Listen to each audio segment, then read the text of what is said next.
జిల్లాలో ఒక్క ప్రసూతి మరణం సంభవించిన సంబంధిత అధికారులు సిబ్బందిపై కఠిన చర్యలు తీసుకుంటామని జిల్లా కలెక్టర్ డాక్టర్ బిఆర్ అంబేద్కర్ హెచ్చరించారు. జిల్లా డివిజన్ స్థాయి ప్రసూతి perinatal child death surveillance and response committee సమావేశం గురువారం కలెక్టరేట్ సమావేశం మందిరంలో జరిగింది. ఫిబ్రవరి, మార్చి, ఏప్రిల్ నెలల్లో జిల్లాలో 7 మాతృ శిశు మరణాలు సంభవించగా వాటిపై కలెక్టర్ సమీక్షించారు.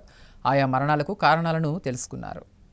జిల్లా స్థాయి ప్రసూతి perinatal child death surveillance and response committee సమావేశం గురువారం కలెక్టరేట్ సమావేశ మందిరంలో జరిగింది. జిల్లాలో చోటు చేసుకున్న మాతా శిశు మరణాలపై కలెక్టర్ అంబేద్కర్ అధికారులతో సమీక్షించారు. ఈ సందర్భంగా కలెక్టర్ మాట్లాడుతూ ఇక నుంచి జిల్లాలో ఒక మాతృ శిశు మరణం కూడా సంభవించడానికి వీల్లేదని స్పష్టం చేశారు. సిబ్బంది నిర్లక్ష్యాన్ని విడనాడాలని, మరింత బాధ్యతాయుతంగా పనిచేయాలని ఆదేశించారు. మరణాల తర్వాత సమీక్షించడం కంటే వాటిని సంభవించకుండా అరికట్టడమే మనకు అత్యంత ముఖ్యమని ఆయన స్పష్టం చేశారు. వైద్య ఆరోగ్య సిబ్బంది ఏమాత్రం నిర్లక్ష్యంగా వ్యవహరించినా, ఏమర్పాటుగా ఉన్నా ప్రజల ప్రాణాలకు ముప్పు వాటిల్లుతుందని హెచ్చరించారు. ప్రతి క్షణం అప్రమత్తంగా ఉండాలని, క్షేత్రస్థాయిలో ఏమైనా సమస్యలు గుర్తిస్తే వైద్య అధికారులు జిల్లా అధికారుల దృష్టికి తీసుకురావాలని సూచించారు. ఇంత పెద్ద వైద్యారోగ్య వ్యవస్థ, ఇంత యంత్రాంగం ఉండి కూడా మాతృ మరణాలు ఎందుకు సంభవిస్తున్నాయని ఆగ్రహం వ్యక్తం చేశారు. క్షేత్రస్థాయిలో ఆశా వర్కర్లు, ఏఎన్ఎంలు, అంగన్వాడీలు ఉండి కూడా ఏం చేస్తున్నారని ప్రశ్నించారు. జరుగుతున్న మరణాల్లో 90%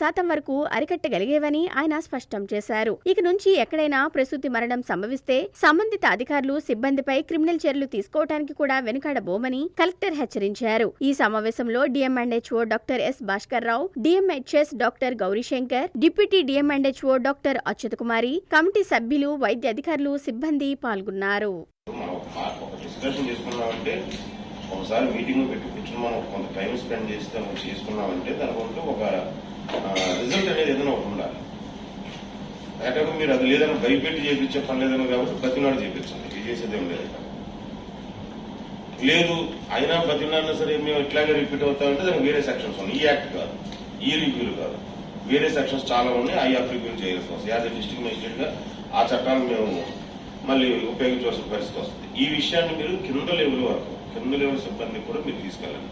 ఇప్పుడున్న మిడిల్ క్లాస్, వచ్చిన మిడిల్ క్లాస్, 7 మిడిల్ క్లాస్ అవ్వండి, లేదా డిస్ట్రిక్ట్ లెవెల్ ఆఫీసర్స్ అవ్వండి, లేదంటే కింద స్థాయి ఏఎన్ఎం ఇక్కడ వచ్చిన అదే ఆశా లెవెల్ నుండి వాళ్ళ వరకు అవ్వండి.